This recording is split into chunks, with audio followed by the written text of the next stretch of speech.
का जीवन का एक ऐसा आधार है जो कि आप लोगों के नींव को मजबूत करता है और आपको मजबूत भी बनाता है, साथ ही साथ आपका उचित मार्गदर्शन भी करता है।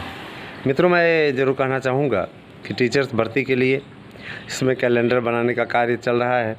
कैलेंडर में सबसे पहली परीक्षा जो आपकी है वो है टीजीटी पीजीटी की, जिसके लिए कहा जा रहा है कि 29-30 जुलाई को टीजीटी हो जाएगी और 17-18 अगस्त को प्रवक्ता हो जाएगी। प्रवक्ता के लिए हम लोगों के विशेष अनुरोध पे 15 दिन का गैप दिया गया है, 15-16 दिन का। तो जाहिर सी बात है कि अब आप लोग आराम से तैयारी कर सकते हैं और जो भाई बहन हमारे नोट्स लेकर के तैयारी करना चाहते हैं, निश्चित कामयाबी हासिल करना चाहते हैं, इसमें छोटा बघाड़ा इत्यादि में कमरा मत लीजिएगा। छोटा बघाड़ा बारिश अच्छी होने के आसार हैं, जाहिर सी बात है डूबा रहेगा 1-2 महीने तक। इसलिए वहाँ के लोग क्या कर रहे हैं, मैसेज भेज रहे हैं, कॉल कर रहे हैं, फेसबुक पे पोस्ट डाल रहे हैं, छोटा बघाड़ा में 1500 का कमरा खाली है, ये है वो है। और अल्लाहपुर जैसे इलाकों में तो कमरा लेने लायक नहीं है। मकान मालिक वहाँ किराएदारों का खून चूसने का कार्य करते हैं, समझ रहे हैं ना। अल्लाहपुर जैसे इलाकों में तो कमरा लेने लायक नहीं है। वहाँ मकान मालिक सिर्फ आपका खून चूसने का कार्य करते हैं। आपसे 3000 किराया ले लेगा और उसके बाद में बिजली का बिल लगा देगा। बिजली के बिल के लिए अलग सा मीटर आपके कमरे के सामने लग जाएगा और वो मीटर इतना तेज़ चलेगा कि उनका मीटर नहीं उतना तेज़ चलेगा। ऐसा लगेगा जैसे आप कोई इलेक्ट्रिक बहुत बड़ा बिजली ज़्यादा खींचने वाला इलेक्ट्रिक आपने लगा के रखा हुआ है। रात भर में उनकी 4 यूनिट बन जाएगी, समझ रहे हैं ना। और 1 यूनिट का चार्ज वो 7 से 8 रुपये आपका वसूलेंगे, है ना। उन्हें अपना वाला भी जोड़ देंगे, इतने जाहिल हैं, जान लीजिए, समझ रहे हैं ना। तो यही आपसे कहना है कि ऐसे लोगों से सावधान रहिएगा। अल्लाहपुर में कमरा लेने लायक नहीं है। अल्लाहपुर हुआ आपका, ये छोटा बघाड़ा हुआ, ऐसे एरियाज़ में कमरा लेने लायक नहीं है ना। तेलियरगंज वगैरह फिर भी अभी सही हैं उस व्यवस्था के हिसाब से। सलोरी भी ठीक है ना, माहौल शैक्षणिक रहे वहीं पे कमरा लीजिए। प्रयागराज में ऐसे एरियाज़ में कमरे लेने लायक। अल्लाहपुर और इन एरिया में छोटा बघाड़ा इत्यादि में कमरा लेने लायक नहीं है। आए दिन मारपीट की घटनाएं, आए दिन, है ना। मकान मालिक जिस बिहेवियर बड़ा गंदा रहता है ना। हम लोग 17-18 साल रहे, कितने साल रहे तो पूरा, हाँ 15 साल रहे। अब 15 साल वहाँ पे जिस तरीके से लोगों का बीता, तो बड़ा मतलब अब जिस दिन सफलता मिले ना दोस्तों, सफलता लेकर के उसके बाद जैसे शिफ्ट हुए अपने, अब अच्छे मेरिट होने के कारण से प्रयागराज ही मिल गया, इसमें पोस्टिंग भी प्रयागराज में। जाहिर सी बात है अपने गृह जिला मिलना बहुत गर्व की बात होती है। अच्छी मेरिट वाले लोगों को ही ये नसीब होता है, सबको नहीं मिलता है ऐसा प्रकार। तो उसके बाद फिर आ गए, इसके बाद में अपना सब पूरा कंप्लीट सारी चीज़ें, है ना, इसमें आराम से सेटल हो गए हैं, फ्लैट ले लिए हैं, धीरे धीरे अपना निजी बना लेंगे, फिर सारी चीज़ें। दोस्तों, मैं आप लोगों से कहना चाहूँगा, अपील करना चाहूँगा कि अधिक से संख्या में हमारे नोट्स लीजिए और सफलता अर्जित कीजिए। टीजीटी पीजीटी की परीक्षा है 29-30 जुलाई और आपका जो प्रवक्ता है 17-18 अगस्त को संपन्न होगा, एकदम श्योर है। अब इस तिथि से किसी प्रकार का कोई बदलाव नहीं होगा। मित्रों, मैं बताना चाहूँगा 72,825 के प्रकरण को मैं उठाऊँगा, इसके विषय में बताना चाहूँगा कि ये भर्ती आपकी अवश्य होगी। 72,825 का प्रकरण दोस्तों अब साल्व होने की ओर अग्रसर है और निश्चित रूप से अब आप लोगों का प्रकरण जो है बहुत जल्दी ही संपन्न हो जाएगा। इसके लिए आप लोगों को लगातार सार्थक प्रयास करने की आवश्यकता है, ज़बरदस्त तैयारी करने की आवश्यकता है। आपकी तैयारी ही आपको जीत दिला सकती है। अपने मेरिट का आप लोग कलेक्शन कर लीजिए। मैं मेरिट थोड़ा सा बता दूं, है ना। पहली बात, एक भाई ने मेरे पूछा था मेरिट कैसे बनेगी, तो मैं बताना चाहूँगा। देखिए, मेरिट के लिए कैलकुलेशन जो रहेगा, हाई स्कूल का 10%, हाई स्कूल का 10%, जितना आपने पाया है उसका 10%। मान लीजिए आपको 60% नंबर मिला है, तो 60% को आप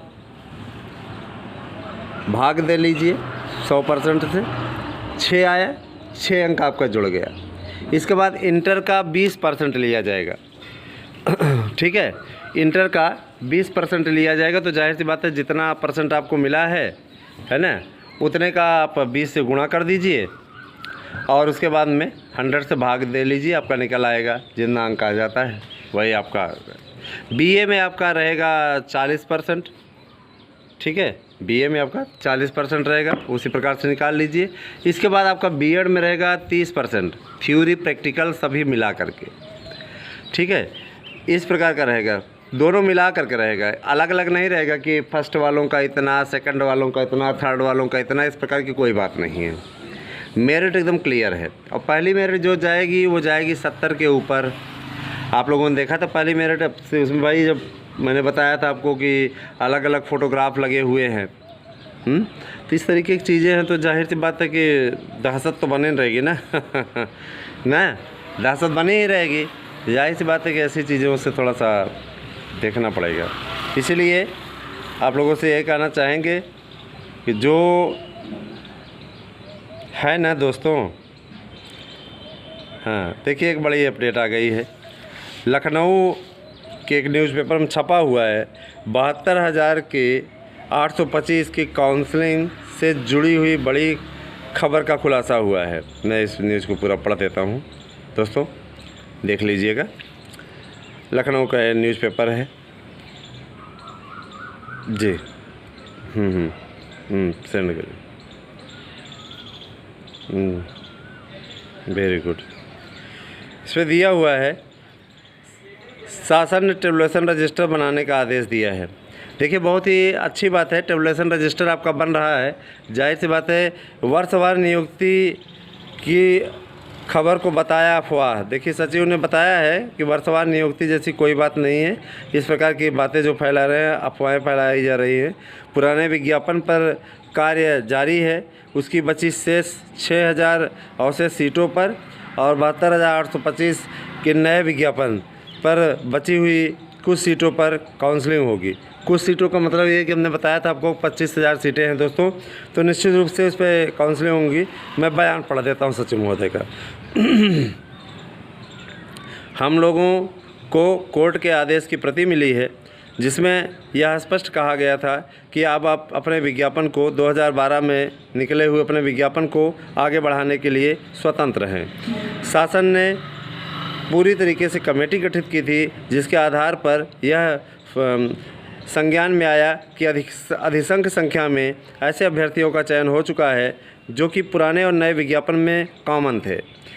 इसके पश्चात अब उनकी छँटनी का कार्य हो रहा है और लगभग 20 से 25,000 सीटों पर काउंसलिंग की प्रक्रिया शुरू की जाएगी। दोस्तों हमारी न्यूज़ एकदम सटीक रही, इसमें किसी प्रकार की कोई बात नहीं, कोई अवधारणा नहीं रही जिसको लेकर के आप लोग किसी प्रकार का न अब भ्रम पालें। निश्चित रूप से एकदम तय हो गया क्या है, एकदम प्रूफ सहित कि ये आप लोगों का दिया हुआ है, देखिए पेपर में भी, ठीक है। तो अब चलिए दोस्तों, मैं इतना ज़रूर कहना चाहता हूँ कि मानसून आ रहा है, आनंद उठाइए। उसके पश्चात अब आप लोगों की भर्ती भी सही ढंग से अच्छी दिशा में आगे बढ़ेगी और यकीन मानिए अब आप लोगों को स्वयं दिख जाएगा कि आप लोगों के लिए सबसे सटीक और सार्थक प्रयास किसने किया है। याची बनिए, सबका हो जाएगा। याची नहीं बनेंगे तो 25,000 में संघर्ष करिए, यकीन मानिए बहुत कठिन संघर्ष हो जाएगा, इसलिए याची अवश्य बन जाइए। जितने याची बनेंगे सबकी नियुक्ति कन्फर्म है, इसमें कोई दो राय नहीं है। याची वाले पे तो जब ये वकील साहब जो कॉन्फिडेंस हैं, उनका यह कहना है कि सबको रिलीफ मिल जाएगी, तो मेरे ख्याल से याची बन जाइए। आप लोगों की भलाई की ही बात करता हूँ, कभी आप लोगों के लिए मैंने गलत नहीं सोचा और न मैंने कभी गलत किया है। आपसे मेरे अपने हैं और मेरे विचार से है ना दोस्तों। जी हाँ, मैं यही कहना चाहूँगा कि ज़्यादा से ज़्यादा संख्या में आप लोग साथ में जुड़िए और ज़्यादा से ज़्यादा संख्या में हमारे वीडियो करिए शेयर। दोस्तों एक चीज़ आपने देखी कि नहीं,